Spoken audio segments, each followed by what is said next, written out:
9 de la mañana, 26 minutos, abrimos la segunda entrevista de esta mañana. Comenzaron las clases y uno de los temas que nos preocupa, que nos ocupa, tiene que ver con el bullying, sobre todo teniendo en cuenta que 1 de cada 4 estudiantes a nivel escolar en nuestro país ha sufrido acoso escolar, según un estudio que realizó UNICEF. Para hablar de todo esto recibimos al psicólogo e investigador Roberto Balaguer. Bienvenido nuevamente. Muchas gracias, un gusto estar acá. Bueno, me impresiona, ¿no? Esa cifra de que el 40% de los niños, niñas ha sufrido acoso escolar. ¿De qué hablamos cuando hablamos de eso? Bueno, acoso hablamos cuando hay, digamos, diferenciémoslo de lo que no es acoso. No es pelea, no es discusión, no es conflicto, no es un altercado, sino que es algo cuando es sistemático, repetido en el tiempo, ¿no? Y hay cierta intencionalidad. Digo cierta porque en esto hay a veces diferencias en cuanto a que realmente haya una voluntad real de hacer daño, ¿no? Pero tiene que ser algo persistente en el tiempo. Y hablamos, antes de comenzar la nota, que justamente hoy, frente a la pregunta, bueno, ¿hay más que antes? ¿Hay igual, menos?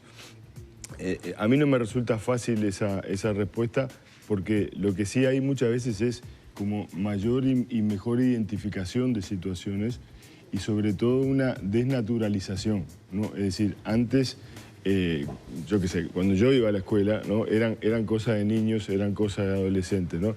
Y bajo ese rótulo, digamos, se hacía un paraguas sobre todo tipo de conductas que se decía, bueno, después van a pasar, ¿no? Sí, pasaban, pero dejaban huellas muy fuertes, ¿no? Y ese justamente es un punto crucial, que esto no es inocuo, dejan los chicos, en las chiquilinas, digamos, huellas fuertes. Por eso es importante que transiten esos años escolares y liceales. En el periodo entre 10 y 17 años es el momento más álgido, ¿no? Y ahí es donde tenemos que ayudarlos a que tengan la mejor convivencia posible, ¿no? Y eso quiere decir no ser amigo de todos, no llevarse bien con todos, pero sí sobre todo respetar a los otros y respetar las posibles diferencias que justamente muchas veces son los elementos que el que hace bullying busca identificar justamente para marcar, ¿no? Para que hay que prestarle atención, sobre todo cuando hablamos de bullying. Creo que hay como un despertar en ese sentido, y recién lo mencionabas, respecto a la conciencia que hemos tomado sobre esta problemática y las consecuencias, las huellas que deja en esos niños que en un momento van a ser adultos, ¿no? ¿A qué le tenemos que prestar atención para tampoco irnos, como lo hablábamos previamente, al otro extremo? Vos tenés claro que cuando alguien de repente está sufriéndolo, tiene un cambio conductual, ¿no? Tiene un cambio, empieza a cambiar de amigos, empieza a cambiar de hábitos, evita lugares, ¿no? Evita ir a determinado lugar, empieza a poner excusas, ¿no? Ves que hay un cambio de humor, muchas veces en la infancia se manifiesta somáticamente, porque en la infancia muchas veces la forma de manifestar la tristeza no es diciendo estoy triste, sino me duele la panza, me duele la cabeza, ¿no? Sobre todo con somatizaciones. Y vos ves que hay un cambio, ¿no? Que hay un chiquilín que tenía un curso de vida X y que en un momento hace un quiebre, ¿no? Entonces, cuando hay un cambio, ahí uno puede responder a esto o puede responder a otra infinidad de cosas, ¿no? Pero, digamos, lo importante en esto, más allá de la detección del bullying, es estar suficientemente cerca de los chiquilines como para detectar. En este caso hablamos de bullying, pero podría ser cualquier otro tipo de cosas. Podría ser abuso, claro. Podría ser una situación que lo perturbe, X, ¿no? Entonces, la recomendación es siempre estar cerca, ¿no? Saber en qué está el otro, no en el sentido controlador del asunto, ¿no? Sino en el asunto, digamos, empático de poder detectar cuando hay cambios y cuando pasa eso, bueno, generar el diálogo para tratar de entender. Y sobre todo cuando aparecen estas cosas, validar, ¿no? Lo que está pasando. Porque ese es otro cambio que hemos tenido, en este caso para bien, de los adultos, ¿no? Antes, en esa postura de, bueno, cosas de chiquilines, los adultos... Dale, no pasa nada, no te va a afectar, apoyá fuerte, ¿no? Que seguís, tipo estilo futbolístico. Y no es así, ¿no? Roberto, ¿cuáles son los principales efectos en una persona adulta que haya sufrido bullying de chico? Mira, yo siempre digo, ¿recuerdan? Creo que es el primer relato de Relatos Salvajes, el del avión. Sí. ¿No? Ahí tenés como la prueba clara, digamos, de que la gente no olvida. O sea, que es una huella tan humillante, tan denigrante, ¿no? Recuerdo para los que no vieron, ¿no? Alguien que sufrió bullying reúne a todas esas personas en un avión y él es el piloto, ¿verdad? Y de alguna forma se toma su venganza con eso, ¿no? Entonces, son huellas muy duraderas, muy humillantes, que trastocan la autoestima, ¿no? Que realmente generan una vulnerabilidad y generan un terreno mucho más fuerte para la angustia, para la depresión, ¿no? Para la ansiedad. Entonces, no es inocuo, no es algo que pasa. A quienes son quienes ejercen el bullying, que hemos hablado acá muchas veces, que hay uno o dos que son los que lideran y otros acompañan y así funciona, ¿no? Sí. ¿Qué le pasa a esos seres humanos que encuentran un disfrute en el sufrimiento de otro par? Y bueno, en esto, aunque no nos guste, digamos, pensarlo así a veces, son todos en algún punto víctimas, ¿no? Sobre todo en los polos, víctima y victimario, los dos son, o sea, nadie que esté bien emocionalmente, que esté bien consigo mismo, necesita estar atacando, humillando, denigrando a un tercero. Es decir, muchas veces son chiquilines que son también ellos objetos, digamos, pasivos de agresión en la casa, violencia familiar, violencia sexual, en fin, una cantidad de situaciones que la trasladan. Su forma de trasladarlo es, digamos, de alguna forma verter toda esa angustia, ansiedad, malestar en un tercero, ¿no? Esa es una variable. La falta de atención de los padres también puede fomentar. Sí, porque la falta de atención muchas veces es violencia, es abandono, ¿no? Es carencia, ¿no? Entonces, de repente, ponele, en ese caso muchas veces es otro chiquilín que de repente lo lleva a la mamá de la mano, que está el padre, ¿no? Que están los hermanos, y este chiquilín, una especie de ataque envidioso, ¿no? Empieza a decirle, oh, que no sé cuánto, ¿no? Y a denigrarlo, pero básicamente por una carencia personal, ¿no? En realidad no es que tenga algo técnicamente contra este pibe, lo que tiene es, él ve en esa otra familia, ¿no? Esa enorme distancia que hay entre la vida que a él le tocó, ¿no? Y la vida que tiene este otro chiquilín. ¿Qué hacemos con todo esto, Roberto? Porque está, por un lado, el que sufre la violencia, que seguramente tiene la atención de sus padres. Tenemos este otro caso. Los centros educativos, que entiendo, por lo menos la percepción es que se han ido formando en la materia y han tenido ese abordaje específico. ¿Pero qué hacemos con toda esa situación? Y enseñamos a convivencia, ¿no? Enseñamos la convivencia. Por ejemplo, en nuestro caso, junto con dos colegas, con Ariel Gol, el doctor Ariel Gol y Lorena Estefanel, hemos hecho lo que se llama escuela de padres, ¿no? Entonces, enseñamos habilidades socioemocionales, sobre todo a los adultos padres y docentes, para poder regular, para poder acompañar. Y es un programa, digamos, de 6 encuentros en los cuales los padres logran identificar mejor lo que les pasa, lo que les puede estar pasando a los chiquilines, ¿no? Y cómo accionar en determinadas situaciones para no incrementar el daño, ¿no? Es decir, porque lo bravo a veces, cuando decís, bueno, primero, es difícil que se detecta menos de lo que sucede. ¿Cuándo se detecta? ¿Cómo operamos? Hubo mucho tiempo donde se operaba incorrectamente, se juntaba a víctima y victimario, ¿no? Lo juntaba, bueno, claro. Che, ¿qué está pasando con Lorena? A ver, dale, si son amigos, dense un abrazo, ¿no? Lorena, ¿qué iba a decir? Yo te preguntaba hoy, antes del comienzo de la nota, si hay como una extra sensibilidad con el tema, ¿no? Y un poco ahí apuntando al rol de los adultos, mi experiencia como madre es que es muy minoritario, pero sucede y genera mucho movimiento cuando pasa, que a veces los padres rápidamente toman posición, se castiga mucho a quien quizás cometió una agresión y nos olvidamos que son todos niños, ¿no? Totalmente, que niños en formación, niños que necesitan, digamos, desarrollar habilidades, ¿no? Y niños que necesitan también muchas veces un contexto que esté, claro en la regla de juego, ¿no? Es decir, a veces pasa que en las instituciones no tienen del todo claro y por H por B terminan generando un clima que favorece a aquellos que son bullies, ¿no? Entonces, nosotros hemos medido, por ejemplo, con un equipo de trabajo, ¿no? ¿Quiénes estaban mejor, quiénes se sentían mejor dentro de la institución? Y la paradoja era que los que se sentían mejor eran los que tenían, digamos, un accionar mucho más violento, ¿no? Claro. Entonces, wow. Hablando de detectar, y mientras tomás un traguito de agua, te voy a preguntar por lo siguiente. El segundo gol me te mató el segundo gol, ¿no? Sobre la hora. Sí, sobre la hora. Está bien. Siempre tiene un efecto. Está bien. hablando de detectar, te decía, ¿cuánto ha incidido el avance tecnológico, el uso de las redes? ¿Ha aumentado el ciberbullying? ¿Y cómo hacemos los padres?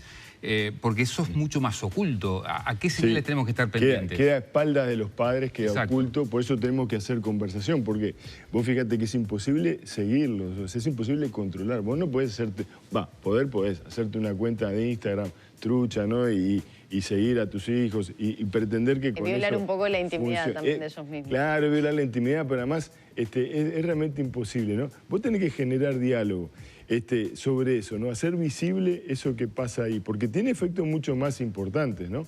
Porque vos fíjate que vos del bullying podés zafar.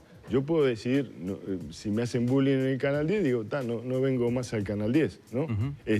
Si me hacen bullying en el recreo, no salgo más al recreo. Si me hacen bullying en el baño, bueno, prefiero hacerme arriba antes que ir al baño. Todas cosas que pasan, salvo la primera del Canal 10. Y entonces, pero en las redes, ¿dónde vas? No hay lugar donde escaparte. No pasa de 8 a 12 o de 12 a 4, pasa 24/7. O sea, vos podés, no tenés lugar de descanso. Entonces imagínate el impacto que tiene en la identidad de una persona, un chiquilín, que encima tampoco tiene plan B, de decir, bueno, me cambio de colegio. No cambia nada de eso, me cambio de liceo, me cambio de departamento, me cambio de país. Tampoco funciona. ¿Y has notado en las consultas un aumento de casos de ciberbullying? El ciberbullying muchas veces, digamos, sí, la respuesta es sí.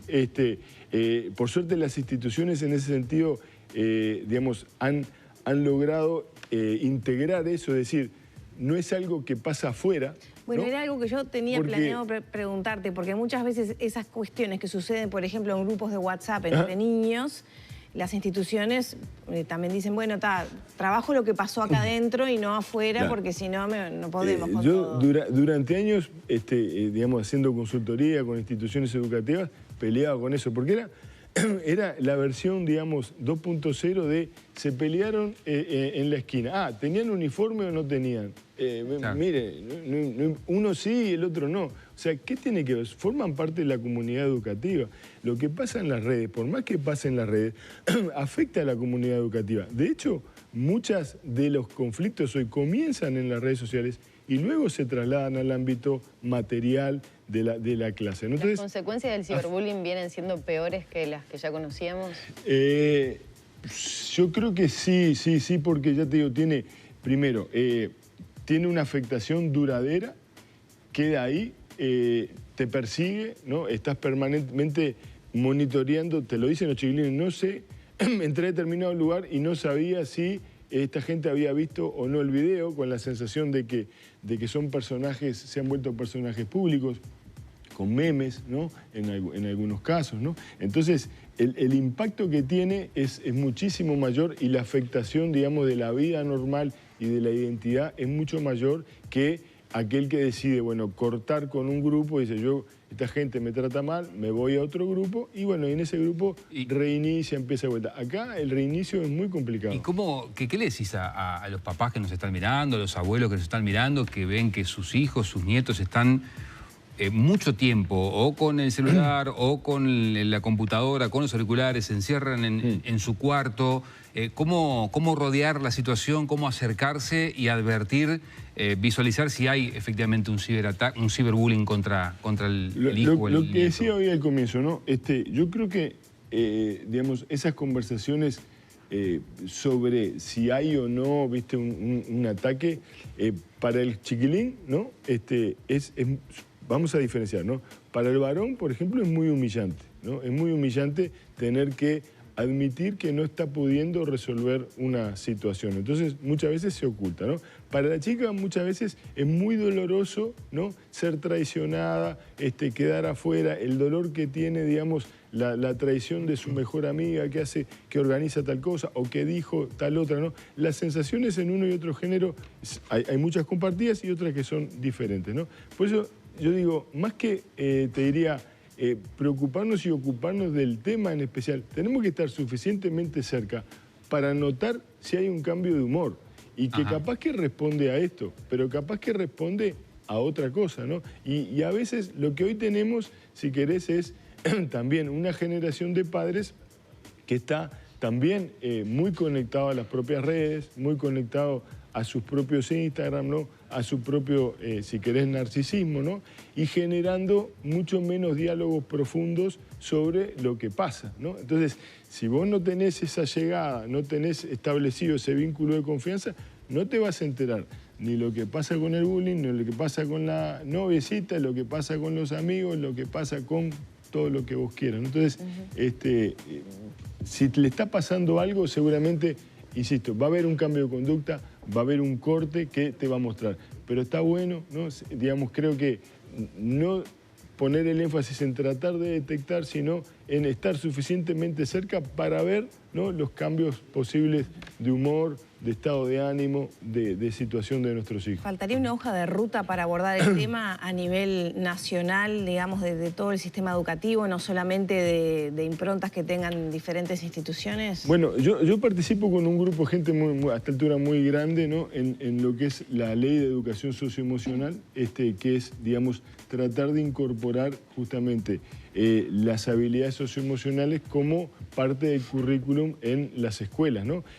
Se ha visitado una cantidad de legisladores, ¿no? Hay un anteproyecto que está por ahí en la vuelta, que como todas estas cosas llevan su tiempo, que seguramente sea mejorable, ¿no? Pero que por lo menos apunta ¿a qué? Apunta a mejorar la convivencia, es decir, a darle habilidades a chicos, ¿no? Y por ende, cuando vos le das habilidades a los chicos y son los adultos los que van a poner en práctica esa, está generando, digamos, como una cajita de herramientas que van a ser válidas, sobre todo, no tanto para evitar el bullying, sino para mejorar la convivencia, ¿no?